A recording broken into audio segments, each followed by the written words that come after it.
days after 3 Indian sailors lost their lives in the Gulf of Oman, Prime Minister Modi has taken India's concern to the G7 table.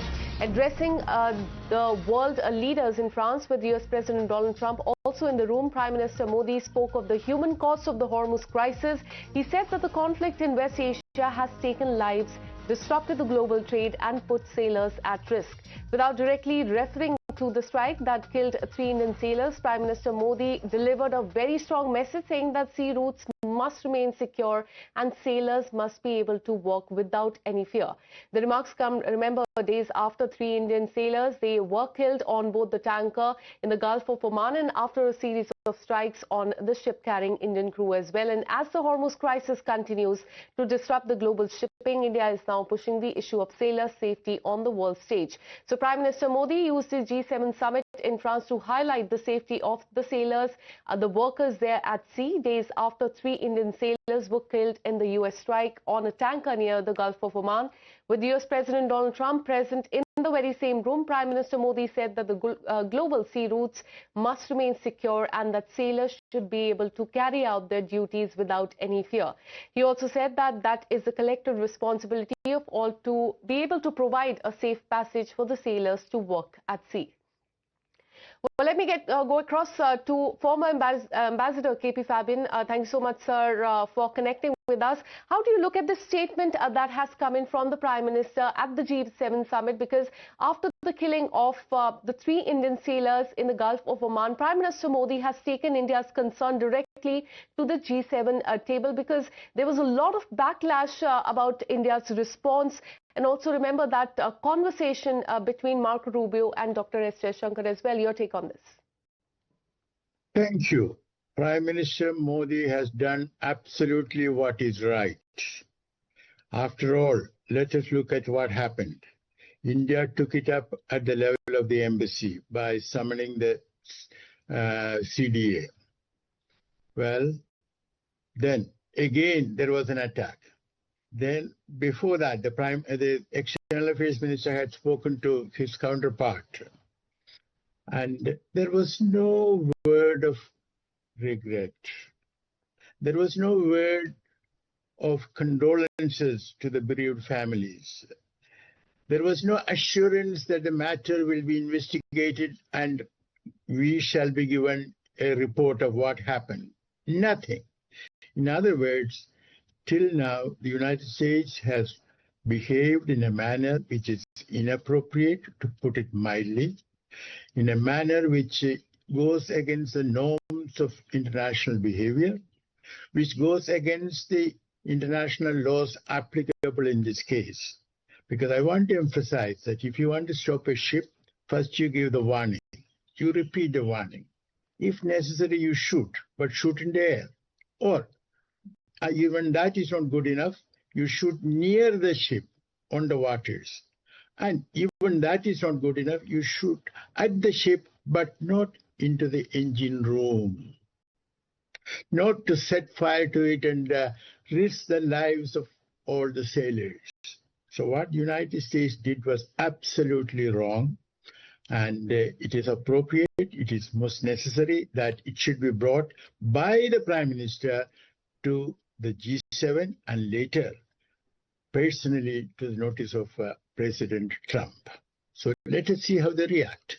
Absolutely. A reaction from Trump is still awaited. Remember, earlier Trump had dodged the blame on Iran as well. But, sir, with tensions now continuing in West Asia, what more can India realistically, in fact, do to safeguard the sailor, the commercial shipping interest in that region? Because in the last 1 week, we have seen that 3 of the ships have come under attack. 3 sailors have also been killed. There was one sailor as well who could not get medical attention and he also lost his life at sea. So what can India realistically do at this point in time to safeguard the sailors and the commercial shipping interests? Well, let us recognize the fact that India contributes more sailors than any other country. 1/6 of the sailors across the globe are from India. And I had maintained, but I don't think I was listened to, before the BRICS summit, it's not summit, foreign ministers level meeting, I had said that India should propose a BRICS humanitarian mission to the Strait of Hormuz and request both United States and Iran to give protection to that mission. That mission should consist of doctors, nurses, food, medicines, and all that. Anyway, India didn't do that.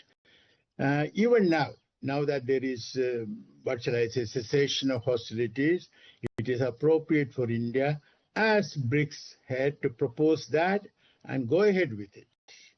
Absolutely, Because but don't now all forget eyes how will long be have on they- G7 summit on what Trump really has to say on this, because in the last few days, US has only dodged the blame onto Iran and then also not taking the responsibility or feeling any regret for what has happened there at the sea. Thank you so much, sir, for connecting with us. And while India is not the formal member of the G7 summit, let's tell you more about what can be expected in the next few hours, because its presence at the table has become increasingly important in today's rapidly evolving geopolitical landscape. This marks Prime Minister Modi's 7th consecutive participation at the G7 summit, underlining India's global influence and also relevance. But the spotlight is now firmly on the much anticipated meeting between Prime Minister Modi and US President Donald Trump that will take place in the evening today. The global political analyst spoke exclusively to Times Now managing editor Zaka Jacob and argued that US should apologize for what has happened. Listen in. I also want to ask you about Prime Minister Modi and President Trump meeting tomorrow in the afternoon here in Evian. It's the first time both men will be meeting since February of 2025. A lot has transpired on the trade issue, the tariffs issue, the Russian oil issue. But the most pressing and the most immediate one is the shooting and killing of 3 Indian sailors by American Navy fire. How do you think these issues will be brought up in tomorrow's meeting? Well, there should be an apology. Obviously, my understanding is this was in Omani territorial waters. There's really no excuse for that, and I understand that neither the United States nor India wants a big fight over this. But, you know, much the same as when India and Canada had a very significant flap over a Canadian citizen that Canada said had been killed by the Indians.